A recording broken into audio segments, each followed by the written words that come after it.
nama saya Egy Widya Fitri dengan NIM 2223250052, Prodi PIAUD kelas 7C.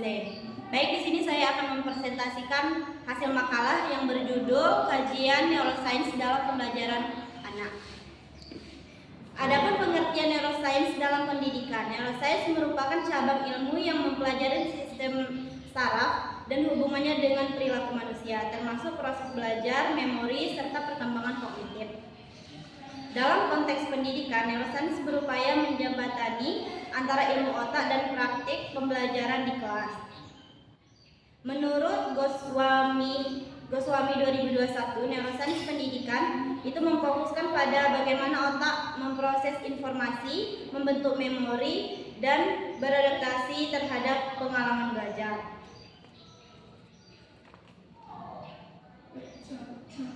Selanjutnya itu ada struktur dan fungsi otak yang berkaitan dengan pembelajaran anak.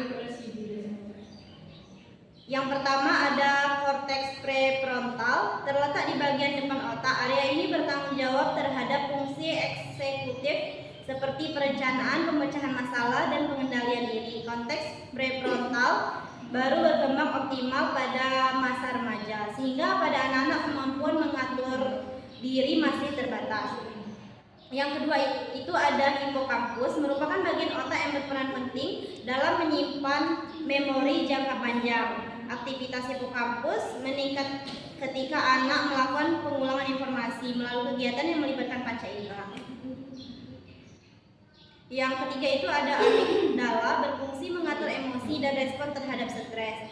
Yang selanjutnya itu ada cerebellum dan sistem limbik. Cerebellum berperan dalam koordinasi motorik dan perhatian, sedangkan sistem limbik mengatur emosi, motivasi, serta perilaku sosial. Selanjutnya yang bagian C itu ada prinsip-prinsip dasar neuroscience dalam pembelajaran dan evaluasi. Terdapat beberapa prinsip penting yang perlu diperhatikan dalam penerapan neuroscience untuk pembelajaran anak. Antara lain yaitu otak bersifat plastis, yang mana otak anak dapat berubah sesuai pengalaman yang diperolehnya. Semakin sering anak berlatih untuk mendapatkan pengalaman belajar bermakna, semakin kuat koneksi antara neuron dan neuron yang terbentuk. Selanjutnya itu ada pembelajaran berbasis emosi positif. Emosi positif seperti rasa senang dan bangga itu meningkatkan produksi dopamin yang mempengaruhi motivasi dan fokus belajar. Selanjutnya ada perhatian dan fokus. Konteks prefrontal anak belum berkembang sepenuhnya sehingga rentang perhatiannya pendek. Evaluasi harus disesuaikan dengan durasi konsentrasi anak, misalnya melalui permainan edukatif, observasi singkat, atau tanya jawab interaktif. Selanjutnya itu ada multisensori dan pembelajaran. Lalu yang terakhir ada feedback sebagai stimulasi otak.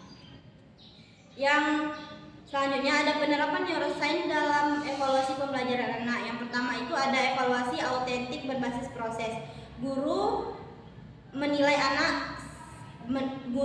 cara berpikir anak, memecahkan masalah, dan berinteraksi, bukan hanya jawaban benar salah. Misalnya dengan observasi, jurnal reflektif, atau tugas yang berbasis proyek. Selanjutnya ada penggunaan bahasa positif dan empatik, lalu lingkungan belajar aman dan menyenangkan. Selanjutnya integrasi teknologi adaptif. Yang terakhir itu ada evaluasi reflektif dan kolaboratif.